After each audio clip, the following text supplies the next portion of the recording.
Good morning. This is Mike Hayes for the Hiring Confessional. Usually today I do a little rant at the beginning, but I'm not going to do that today because I have two guests today that I was lucky enough to have in my class at Grand Canyon University. And one of them was lucky enough to have me twice, which is a real accomplishment since usually people don't buy the snack they don't like twice. So I'm going to start with you, Kaitlyn. Can you introduce yourself and give us a little background on how you got to Arizona and how did it go at GCU? Hi, yeah, I'm Kaitlyn Anderson, and I am a recent grad from GCU. I'm from Washington State originally, and I was kind of pulled by the Arizona sun. And GCU is an affordable school, Christian values, just, overall good thing. And they made it really easy to, want to go there. Great marketing. So that's kind of how I ended up there. I had my associate's degree first, went in as a transfer. And yeah, they set it up really nice. So I just graduated with a bachelor's of science in marketing and advertising with a minor in entrepreneurial studies. So with that, it's pretty broad. I wasn't sure I wanted to go with that, but I just landed my first full-time job at a political organization. So we'll see how that goes, and I'm excited to get going and start. How did you find that job, the political one? Honestly, just an online ad and the website, looked at the specs, see what other people thought about the org, and just applied.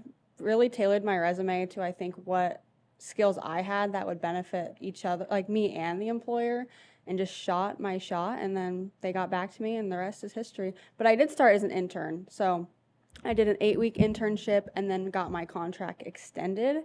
And then after that, I really enjoyed being there, and I thought it was a good fit for me. So we talked, and I landed my full-time contract. So, yeah. We'll get back to the talking and the multiple interviews and stuff here too. And then we have McKenna Martin, who's still going to school, which is totally great. And but tell us how you ended up at GCU and why. I mean, what was your pull? Yeah, because you're from Colorado. I am from Colorado. So I'm McKenna. I'm originally from Colorado Springs, Colorado, where I then was pulled down to GCU and brought down here. I actually was fully committed to going to a different school in Colorado, and I came down here, toured the campus. GCU has a lot of great advertising, great marketing, just like Kaitlyn had said, and so came down here and just absolutely fell in love with the campus. Learning to deal with the heat a little bit here still, but love GCU. I have a major in business entrepreneurship with a minor in psychology, and I'm graduating here in December. Great. Here's a good question. You've heard, and I'll go back and forth between you. You heard me talk about this in classes, and again, I'm a male, but why are the females so far ahead as far as males go at your particular age in the college lifestyle? I mean, I didn't remember the gap when I went to school because maybe I didn't pay attention because I was too busy partying. But why do you think that is, Kaitlyn? I think men recently have been more pulled into the trades, which hence no need for college or university.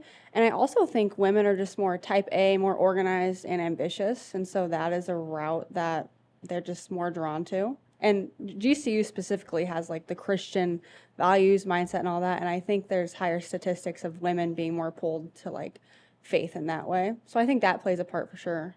But do you think that delays things like getting married and stuff? Because if you want to be kind of successful, sometimes you got to kind of fly solo a little bit. Yeah, I definitely think it is playing a part. I'd love to see concrete stats of society as a whole and the gap, but with just my personal experience, seeing my friends and others that are in my circle, I think getting married later is becoming more prominent for sure. Yeah. It's probably safer to stay from getting divorced too. True. Yeah.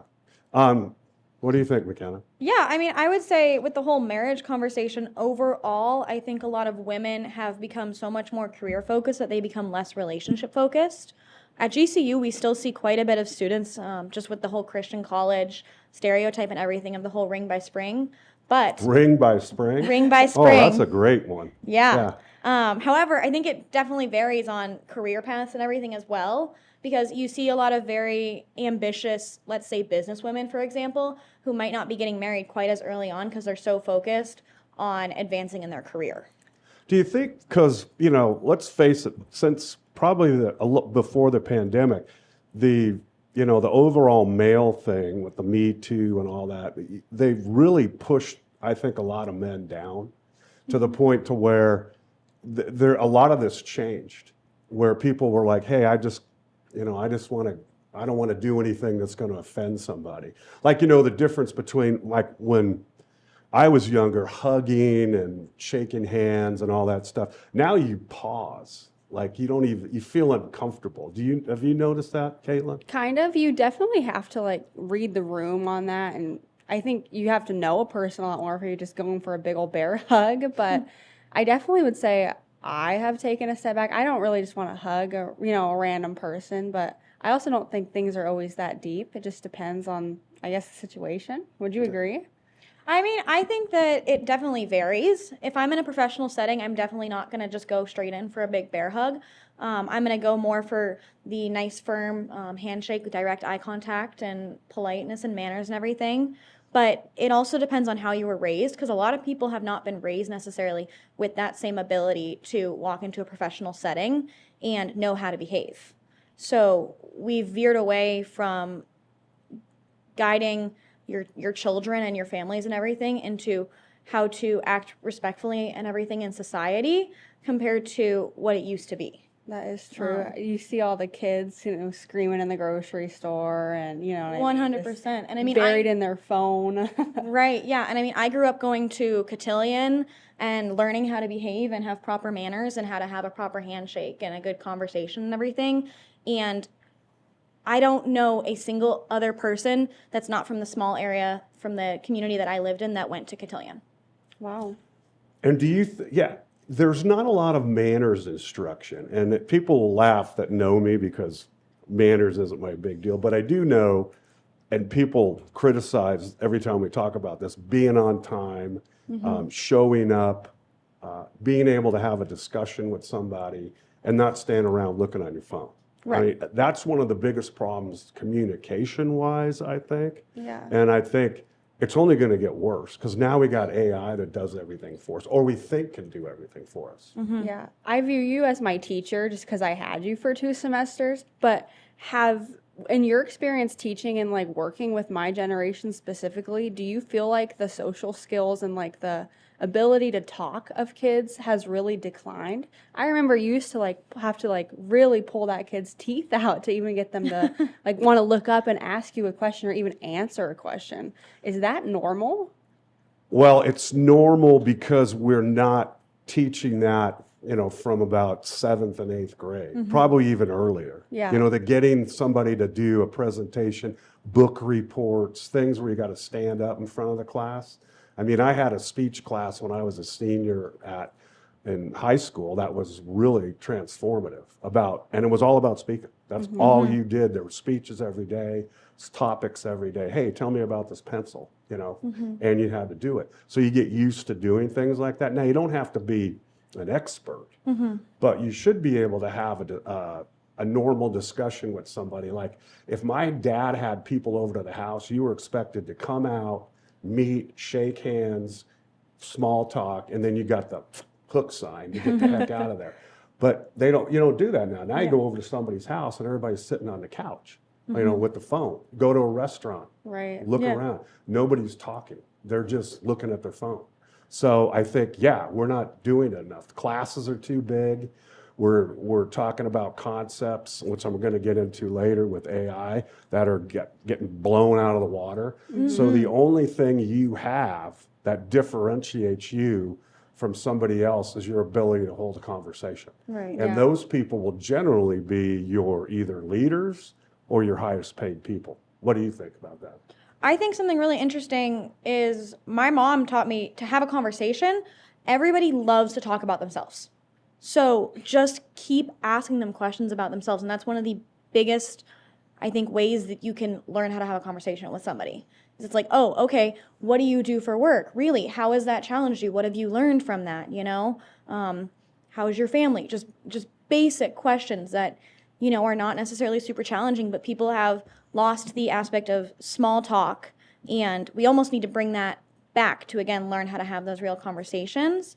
Because even sitting as a college student, I could say, sitting in a class, I'll walk into a classroom and every single person will be staring at their phones, looking down, not necessarily wanting to talk. So trying to jump into a conversation and meet your peers and everything like that can oftentimes be really difficult if you don't have some prior connection to them. Meeting a stranger out on the street is extremely hard to do, I would say, now these days. I think when in class in the first, even toward the end, when I look at kids' faces, because I got, an hour and 20 minutes to look at them, the fear that you're going to call them. And I actually, the one that looks more scared is the person I generally call on.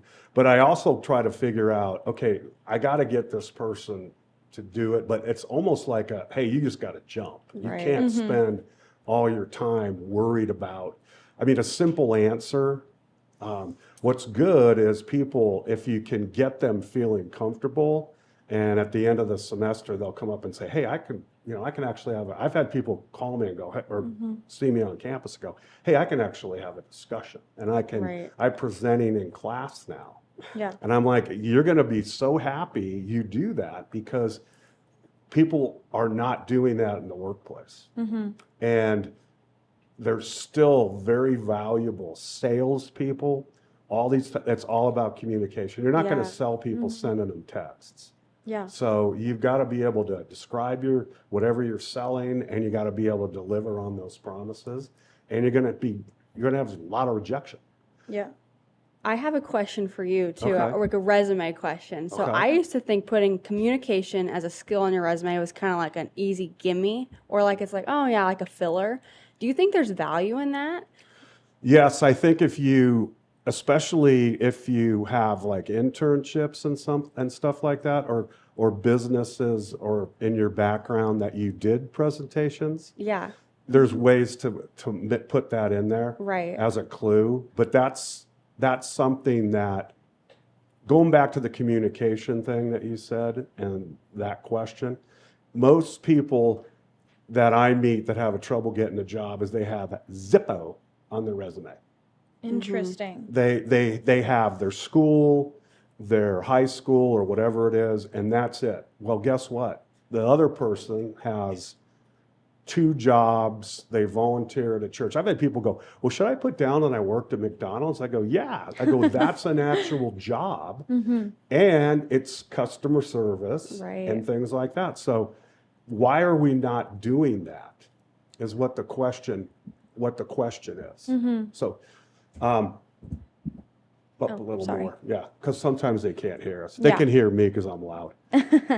So I think not putting that stuff on your resume is a bad thing. Right. So, what would you say about the importance of references when it comes to a resume and looking for a job and providing references to someone who's considering hiring you?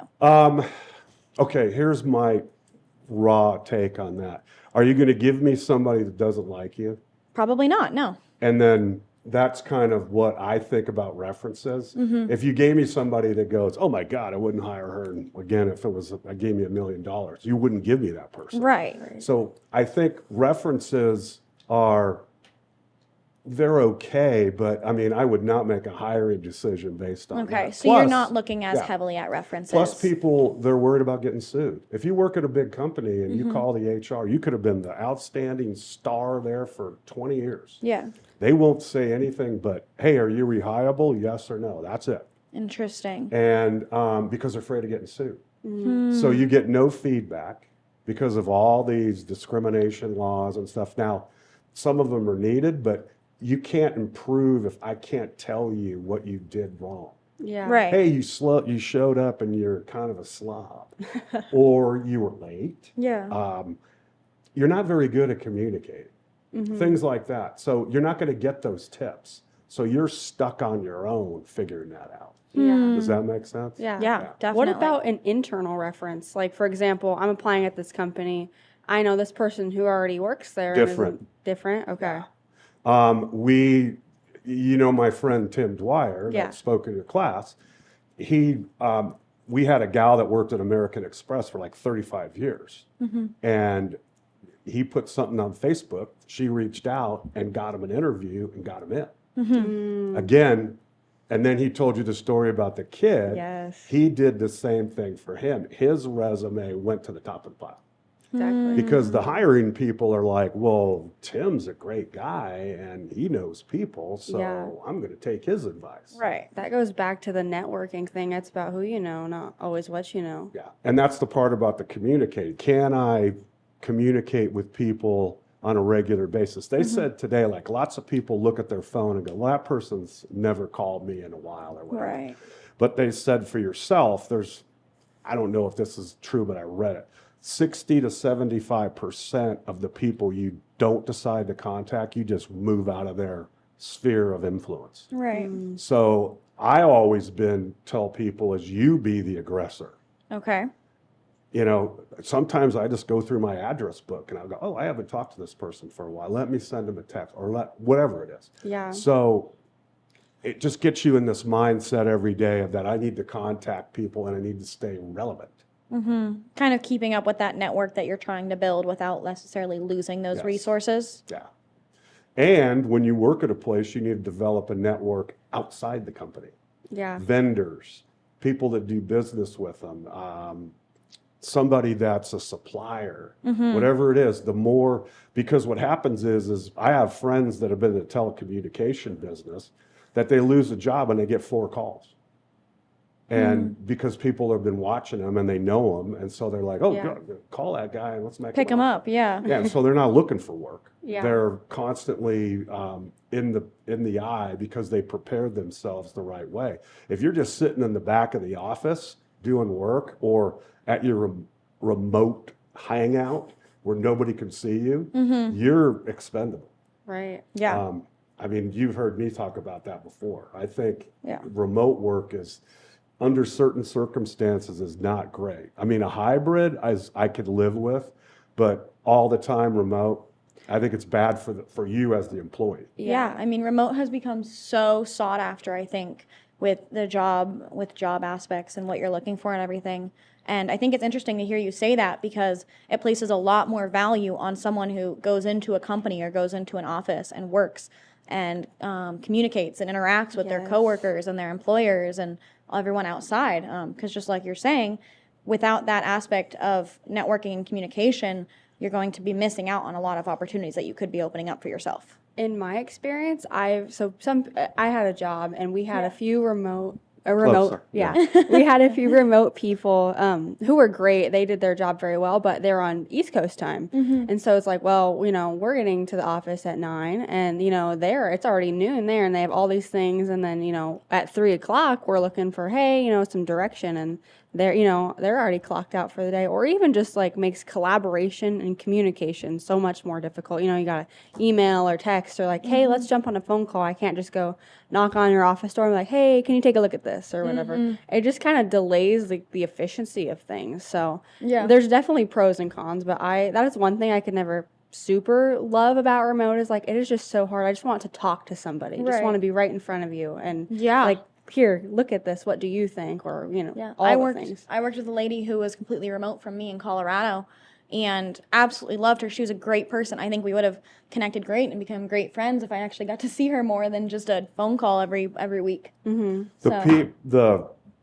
just think the remote work over the years has become, I think it's kind of it's not dying on the vine, but it's not like it was during the pandemic. So Yeah. there's still people that want to fight it, but I'm like, okay, career-wise, it's probably not the smartest thing. What about, because you, how did you get interviews? What was the best way? How many times this political organization, how many times did you interview them? I had 3 for my first internship. So I did like an HR screening phone call, you know, where they call, ask a few questions, whatever, make sure you're a real person, whatnot. And then I had a second interview, and that was like on Zoom or Google Meets or whatever. And that went okay. And then I got another call back and was like, hey, we'd like one more with a few different people. So I did that again. And then it was kind of just a waiting period. So that was a little bit of a long process. I know like now that I'm internal of the organization, they're brand new and, starting up, at least this department. And so I think it was things relevant to that, just starting new.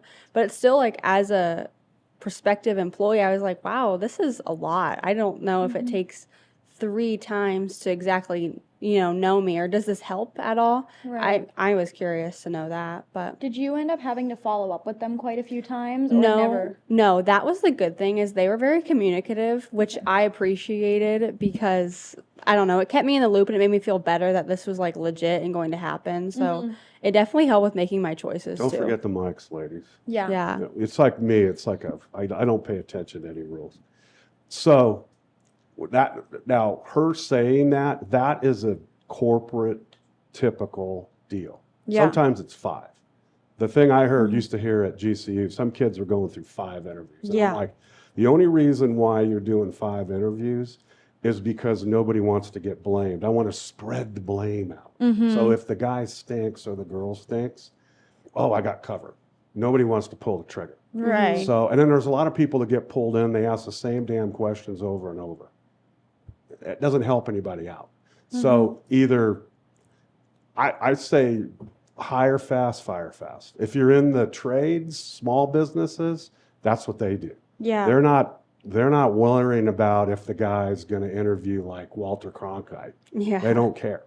So it's a little bit different. But when you get into the corporate world now and you're fighting for more work or for jobs when there's less jobs, AI's over everything now. It's going to destroy everything. And a lot of people still think that, but then they'll use it as an excuse not to look.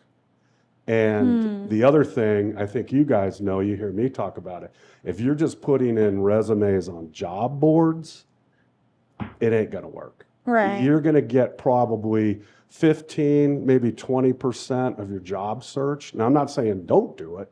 I'm saying you got to do it, a couple times a week or whatever, but you're not probably going to get your job that way. You're going to get it through a referral. Now, the school, that's kind of a referral because they know what they're getting. Or somebody, like you got an internship because of somebody that I know. Yes. Just because when people talk with me and I get to know them on a personal basis, then I feel really comfortable about recommending them. And I think we need more internships, especially for people in college. And I think you could if the school didn't get in the way. Yeah. If you just did business people to business people and then to the students direct, let them figure it out. We don't need to know all these different things and you need to sign this and we need to go through all that stuff. That's what causes the problem. Get out of the way. Just place the person, make the referral and move on. What do you think about that? I mean, I think it's important to note that so many of us students, and probably younger folks as well, are aiming for that perfect job right away. We want to get that dream job of a hybrid job where you can travel and do whatever you want and you've got great perks and all of that. And it takes time to build up to getting that job that you love and that, you're really secure in or whatever it may be. Because so you have to start out at kind of the bottom. And it does kind of come from, again, it's like, okay, I'm working a service job right now, and then I'm going to go to school and I'm going to start integrating myself with internships and getting a lot more experience and everything so that when I do graduate, I can start applying for other jobs. But I might not get that superior job right away. I might have to work my way up. Like you started But you an work internship. retail too. I do work retail, yeah. Which is customer service and sales. 100%. And I will say I love it. And I actually started working retail and customer service and sales when I was 15 years old. I started at the bottom of what you would say. I worked at a local ski shop and I worked in the rental department. From there, I kind of tried to work my way up. And I actually, at the first shop I started at, I didn't get to work my way up. I was stuck in rentals that entire time. However, as I continued to build up and I moved out here, I found a local ski shop down here that I applied to. And very quickly I was able to say, well, this is what I want to do. This is my next step. And, I'm well educated, but I want to learn more as well. And they quickly integrated me and started teaching me more and growing and everything. So there is that room for growth as well. But I didn't start at the point that I wanted to be at where I am now. What about you, Kaitlyn? I think as far as like efficiency, the professional to the student is the best way to do that. Like, no middleman. But I know in the background, the school wants to track all of these things like, oh, we got X amount of students, this internship or whatever. So they can go market that to get more students so they keep, having the tuition dollars roll in. But I definitely think if we just cut them out, there'd be a lot more happy business owners that get great students, and you don't have to go through the whole, you know what I mean? Oh, here's this guy, here's a school, here's a student. Oh, well, the student said this and the employer said this and whatever. And it's just, You need to be out of the way. Exactly. And I think now we won't be picking on just GCU. Every college does the exact same thing. And even when I was graduating, I dealt with master's program, and they were very little help, if not a hindrance. So I think, if I was the employer, I would be reaching out to people I knew at the school and having them tell me, hey, this is somebody that you should talk to. It makes it so much easier because people they want to say yes, but they have to have this little bit of confidence that you're not, full of it. Do you think employers view interns or students as work? Do you know what I mean? Well, here's the difference is most of the time when you get an internship at a bigger company, they have a program. So you do it. A lot of times in the smaller business, the owner has an idea that he wants an intern, but he doesn't know what he wants them to do. So what that causes is you go to work and you need direction. You have to have some type of plan on a daily basis. And it's kind of like a free flow. It's kind of like saying, hey, I just want to have an intern because I want to have an intern. That's not what an intern's for. So every time somebody goes, I'm thinking about bringing in an intern, and I'll go, what do you want them to do? Well, I'm thinking about this. I go, well, you need to write it all down. And I go, when you write it all down and you come up with a plan, check back with me, and then we can start talking about who wants to do that. But I think I know a couple people that have done this, and you're spinning your wheels at work all day doing nothing. Yeah. Right. I don't know if 100%. I don't know if that's not going to keep your interest, and you're going to get bored, and then you're just going to leave. Yeah. Do you think interns should be paid? Oh, absolutely. And they most of the time now, because they changed a bunch of the laws, but with this old thing where people were working for free, what they used to do too is, some companies still do it. They give you a project to do, and then they grade it or whatever. And I'm like, okay, so now you're working for free. And I just don't think working for free is a great idea. Now, if it's something you like to do and it's a nonprofit and they're not going to pay you and you want to do it because you like to do it, that's great. But you make that decision. But not paying people, that's just cheap. And it's not very bright. Yeah. So when it comes to, let's say you have the opportunity for an unpaid internship, whatever the internship may be, compared to a basic retail sales job that is paid. And it comes to experience and what employers are going to be looking for on your resume and what makes you valuable. Do you say that there's a big drawback to taking that retail customer service job versus taking an unpaid internship with maybe a bigger company? That's a conundrum. Yeah. So depends on what type of business it is. If you're like an engineer or something, and that architecture or something, and they had something like that, and you were willing to say, hey, listen, this is a better opportunity for resume building, I get it. But if it was, hey, let's go work in a sales department as a sales assistant, I would rather do the one that paid and had direct selling. Yeah, because you're still going to learn a lot of similar skills from both jobs, but one is paid.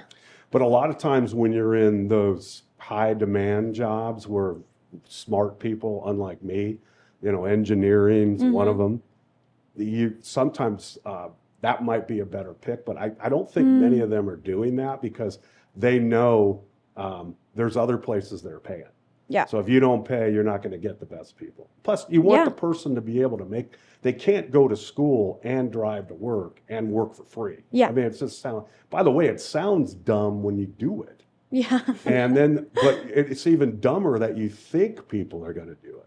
That's what I think. Yeah. You got to add some value to it to make people actually want to commit to it and put in their best work. Yeah, I mean, nowadays the drop dead number for any job is $20 an hour.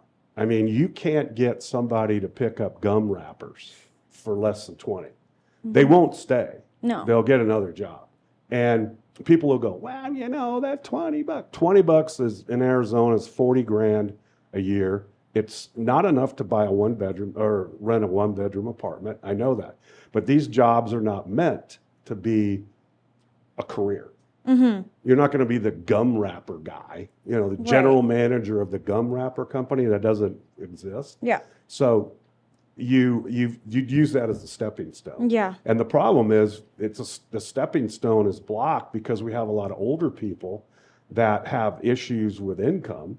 And that's when you go to these, you know, stores and you see a lot of people over 55 or 60 years old working. Some of them are working because they like it, but there's other people that are working because they have to work. Yeah. But that also stops younger people from getting those newer jobs because that's what you need to be able to move up. Which most people still don't think as restaurants and all this stuff as not real jobs, but that's a lie. Yeah. It just doesn't make any sense. Does that? Yeah. Do Yeah. you agree or disagree? No, that's super helpful. I mean, I would argue too, it's when someone says, well, an internship is so much more valuable than a regular customer service, restaurant job, whatever it is, I will argue like working at a restaurant, you are going to learn customer service skills. You are going to have to deal with people that are mad at you, that are flipping out. You're going to deal with great people. You're going to deal with awful, awful people. You're going to have to do dirty work that's not necessarily fun, but you're going to get to work and see so many different areas of what a business is that you gain lots of great, valuable experience, even if it's not necessarily that fancy internship where you're working with a whole bunch of Microsoft Excel and creating big fancy PowerPoints or whatever it is. I think that there's still a lot of valuable experience to gain from one of those, say, customer service or retail or sales jobs or whatever it may be. Do you think that, do you think your age group, because you guys are what, early 20s? Mm-hmm. Do you think that the people that you go to school with, are they up on AI? Because I've found a bunch of students that are not very up on it. Like I know more than them and that scares me because I'm an old fart. So I'm like, you should know these things. I think in my experience, my peers have used AI, but I don't know if they understand it and really leverage it to be the most efficient or effective for what they're needing to do. And I don't think they really think of the future of what AI could be and what it necessarily means for them. Yeah. I think AI should be a resource, not an excuse. And a lot of people can treat AI as an excuse to not necessarily have to do the work or to make AI do the work for you, where there are lots of benefits from it. However, when you just use AI to do the work for you, you remove the personality aspect of it. And so you just end up sounding like a computer or, creating the most basic of things that's not really going to challenge anything or challenge you. And so many of our classmates and stuff will, you can plug something into AI and it'll come up with a result and generate a result, but you don't really realize all the tools that AI can offer for you. We just use it for the most bare minimum of things, if that makes sense. I actually think older people can use AI better because of their knowledge depth. I have knockout, drag out fights with Claude and Yeah. ChatGPT quite a bit. Yeah. Because it says stuff that's not right. And then when you 100%. challenge it, it backs off and then it corrects itself. But if you don't know it's wrong, Yeah. or you don't question it, you just cut and paste and put it in. I mean, you're not. First of all, you didn't learn anything. Yeah. But the arguing part is great because the great thing about those things, I have another friend that does the same thing. His thing he likes to argue with is grok. And I think people are think he's a lunatic who's yelling into his phone. He does Yeah. everything through dictation. And he loves to argue. Yeah. But it's a great thing because you're not hurting anybody. Right. Right. Plus, there is some it does know a lot more. It starts to learn more of how you think. Now that's where I think it's a great deal. Like podcast, who do you have on? What kind of questions do you want to ask? How do you market it? Those are things those things know. Yeah. Well, and I mean, you gave when I was in your class, you and I worked on a lot of different projects and whatnot, and I had the opportunity to come up with some questions and stuff that we would be able to ask the class. And a lot of times, I was able to run that through AI and say, okay, help me, make a more professional statement, or help me come up with questions for a class that's going to be structured like this, without and then from there you can tweak and you can make adjustments and say, well, this is more the specific category that I'm looking for, or this isn't quite right, or whatever it is. And so you can really use it as a resource, but without you having some form of knowledge about what you're trying to do, you're not going to get anywhere with it. Let me change topics here. What do you think about, because they say on the job boards about 50% of the jobs are fake, or the companies just, they post the job, but they're not really looking. They're looking for somebody like one of my customers uses the word unicorn. They're looking for somebody that's just absolutely special, but their job sits up there for months and weeks, years, whatever it is. And I keep telling them that people don't take you seriously. They don't think the jobs are real. And they just see it up, always up, and they go to the next one. So the constant phishing of fake jobs, they used to do it a lot when we used to do job fairs in Arizona, which was a total waste of time. They do them in the middle of the summer and meet out at the ballpark and all this stuff. And the companies just sent people because they wanted to look good.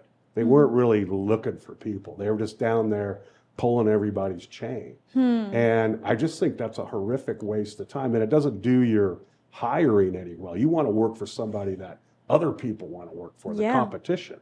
Have you seen that at all? Like jobs, you'll apply for them and never hear anything? Yeah, I think there's a ton, and I even see on my social media algorithms that it's like, well, applying for a job I'll never hear back from. I think it's a really big thing right now. And I even saw a social media post of a girl who got a HR written rejection email for a job she never even applied for, which I don't know how that happens, but I think it goes to show that it's a big problem and it's very prevalent. Have you seen that, McKenna? I'll be honest, in my job searches, I've really benefited a lot from using networking and, social connections and everything. But a lot of online job searches and a lot that you see out on social media and in conversations with everybody, again, it's that applying for a job I'm never going to hear back from.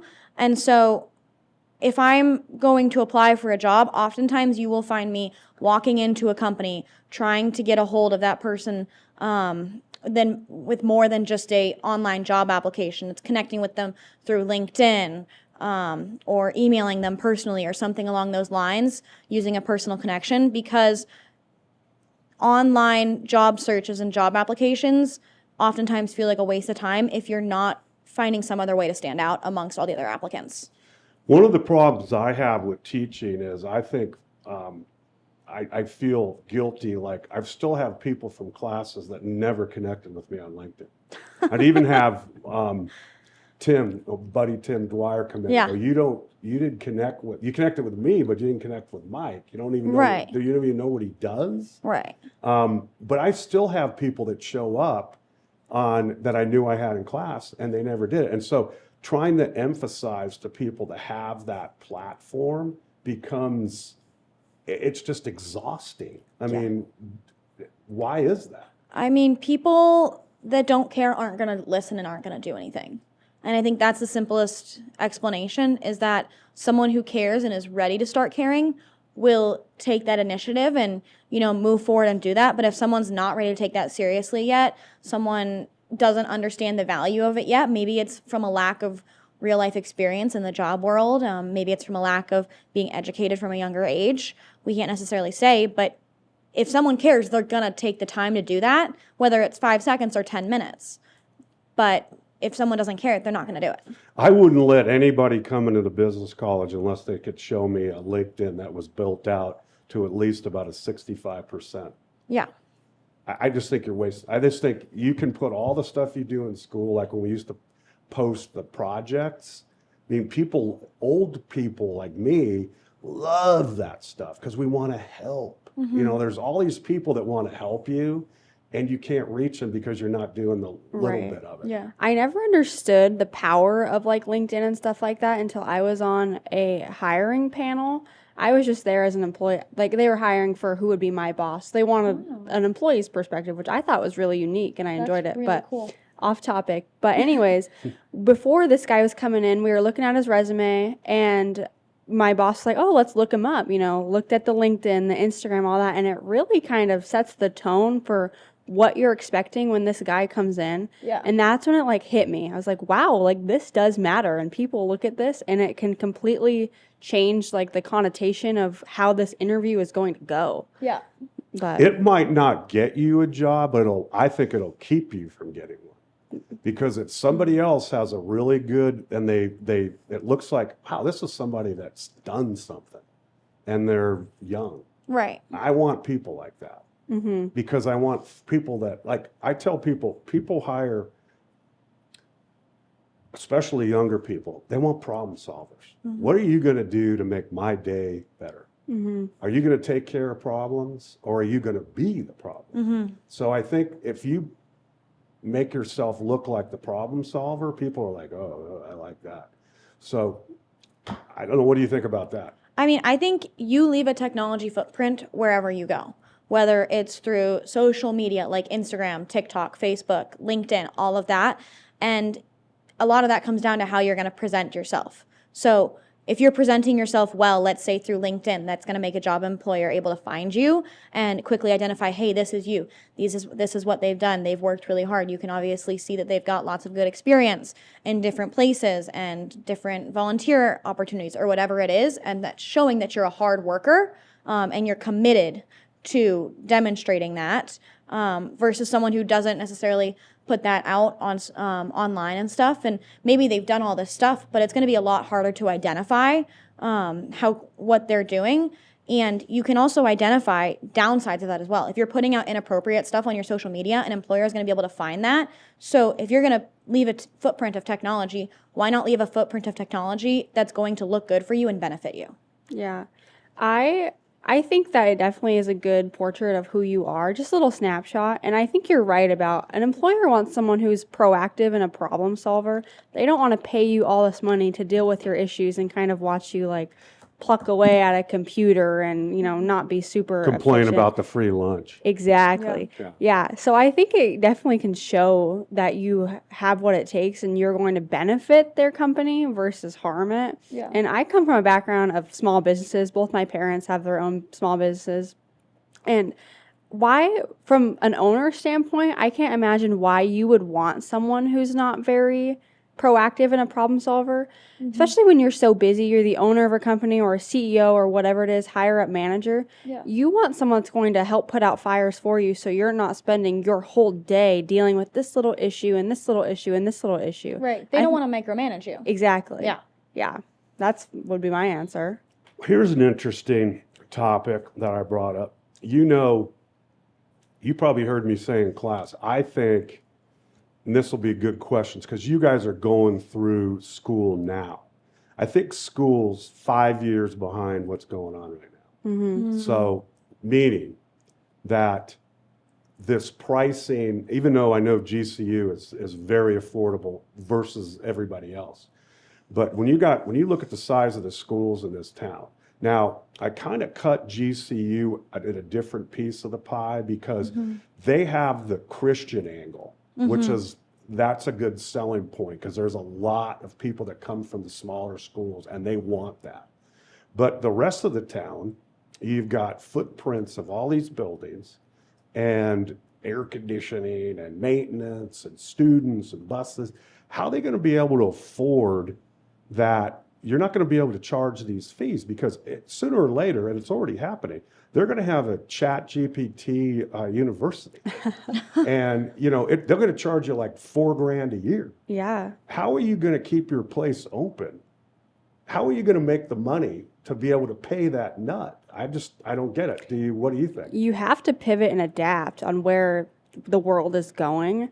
that's another thing. Like the Western Governors University, and GCU has a big online presence too. That's why they're a little unique. But I think the online school is blowing up. And you're right, they can't beat that price point. They can't beat the flexibility and stuff like that.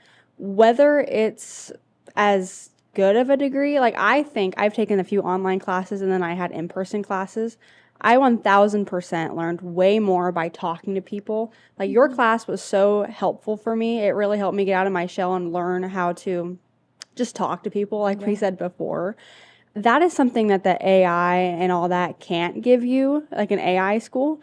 But also, you're right. You cannot beat that price point of having an AI ChatGPT class or having the flexibility of turning in your assignments at midnight every night and, heading to work the next morning. Yeah. So I honestly think it will come down to who can adapt and who can kind of integrate that while still having the balance of education. Yeah. I mean, I have a friend that has just added a minor in AI at GCU. Which I think is super interesting. Good, because at least they've got that program. It'll add a whole bunch of knowledge for him on how AI works and how he can benefit from it versus necessarily suffer from it. But on the online standpoint, that's going to be a hard thing to beat. However, like Kaitlyn said, being in person and interacting with people makes such a big deal. And I could easily say your class was my favorite class, and that was because it gave me real world experience that I can take into life after college. The lucky thing is the two classes that I teach really are more, you can do more in class. There's not really tests, there's projects. Other classes, the problem is when you're doing a paper or you're doing an opinion piece or whatever it is, you're just going to get AI. Yeah. Because it's funny because people would ask me, I've had some students ask me, they go, well, Mike, when you were in school, if you had something like this, would you use it? Hell yeah, I would have used it. And I would have used it a lot.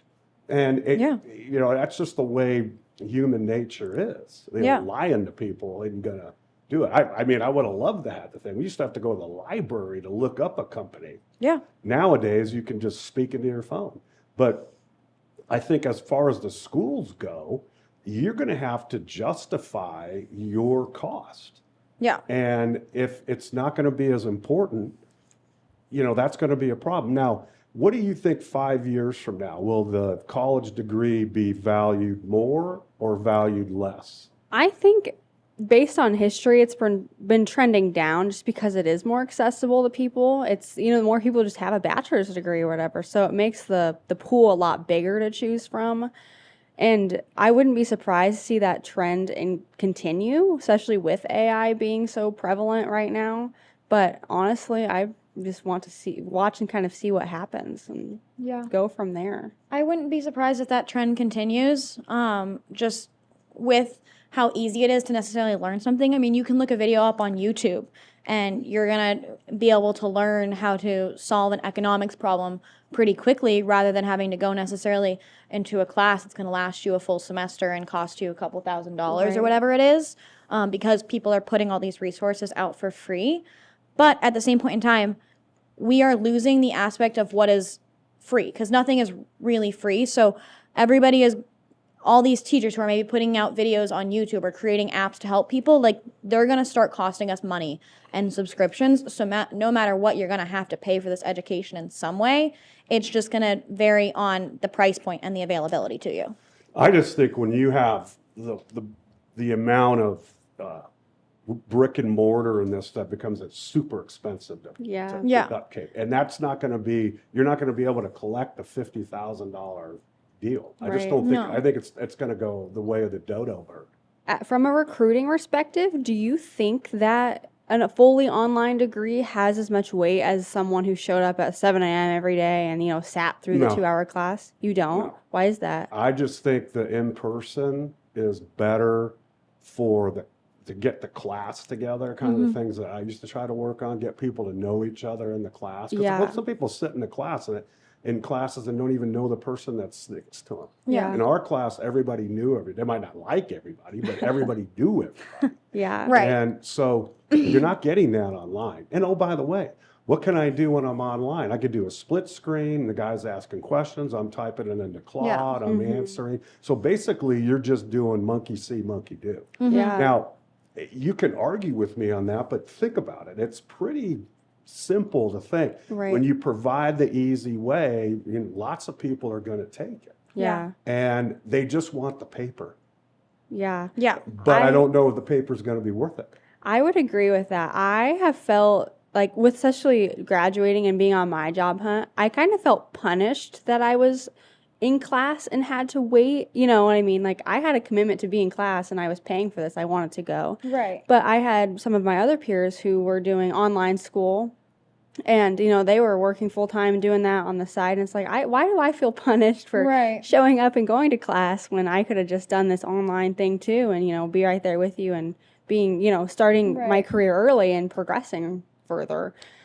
But yeah, so Well, I know a school, not to be named, that has the networking class online, which is not. That's not networking. It doesn't even make any sense. Right. Yeah. But I mean, that's the kind of stuff that you get. And the lack of, speaking clubs, Toastmasters. Yes. Every campus should have a couple Toastmasters. Do you remember we tried to start that Yeah. club? Yeah. But you get, again, when you run into rigmarole and stuff, and it has to have a certain amount of X, Y, and Z. Yeah. Right. But it makes it hard for somebody to do it because you're just like, eh. Yeah. So, I used to get, when I first started teaching, I got a big wake up call that everything you try to get people to do isn't going to work. Yeah. So then I started to do what I call the lifeboats on the Titanic. Yeah. I'm going to take the group that is in the lifeboat, and we'll work with them, and then everybody else, they're not going to be part of it, and you just got to take that they're just going to be zoned out. I mean, were you there the day I always ask how many people here because their parents wanted them to go, and there's always, I don't know, 5, 6 hands that go up, and I'm fascinated by that. Well, another good question too is, it's like, who's paying for this? Are your parents paying for it? Yeah. Are you paying for it? Big like, difference. are you on scholarship? Because a student who is paying for their own school, in my opinion, is going to work harder and is going to be more devoted because they want this, and it is costing them money and time and resources to be able to be attending this school. So they're going to value it more over necessarily the student whose parents are just paying for them to go because the parents want them to be there.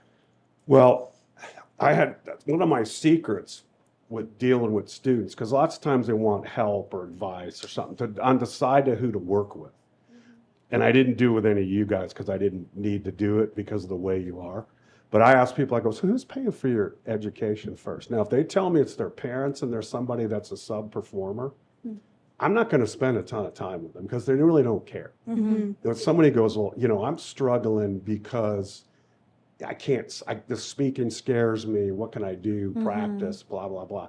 And they're paying for it and they're interested in improving. So you can't spend time with everybody. Right. So you got to kind of pick who's worth it, extra time, Yeah. or hanging out or stuff like that. I mean, you're going to spend your time some way, so you might as well spend it in a way that's valuable. Yeah, you got to be there anyway. Yeah. I mean, it's like people fighting over getting the work in at 11:59. And I'm like, why are you waiting till 11:59? Yeah. And it's late, it's late. So, I mean, that's just kind of one of those things. Yeah. I mean, this has been a really good discussion. I mean, you guys, you're always, in the top 10 of Mike's top 10. So I don't have any grades. I don't grade them any more than top 10. Yeah. So do you have anything, just final words to say or anything? No, I'm just appreciative for my time in your class. And I don't know if I've ever told you this, but how much I think you helped me progress as an individual and a professional, and just to get me to the point where I am today. So I think all that, the knowledge you have up in your brain and, It's that always you're crazy. sharing. Yeah. Yeah. I think it's so valuable. And I'm glad that you're able to share it with not just me, but, all the other students. Well, I and that appreciate you touch. putting in the effort, and you guys are obviously my friends now, so Yeah. that's a good thing. McKenna? Yeah, well, I would second exactly what she said. I loved your class and got to walk in there and build a relationship with a professor that is going to really care about where I'm going as a student, that they're going to teach me real life skills and how to adapt to a ever changing job market and just evolve. And act professionally and be able to speak confidently without necessarily curling up into a little ball and hiding away and everything. And so I'm just really grateful for all the opportunities you've provided and all the skills that you've taught me or helped me further. Well, I'll tell you So- what, you guys are a great example of people that get it.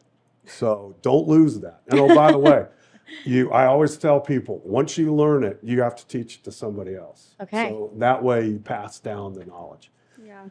Well, great discussion today. As I always like to finish the show, if you have a friend, you heard me talk about it, if you haven't reached out to that person in a while, reach out, see how they're doing. This is Mike Hayes with the Hiring Confessional. See you next time.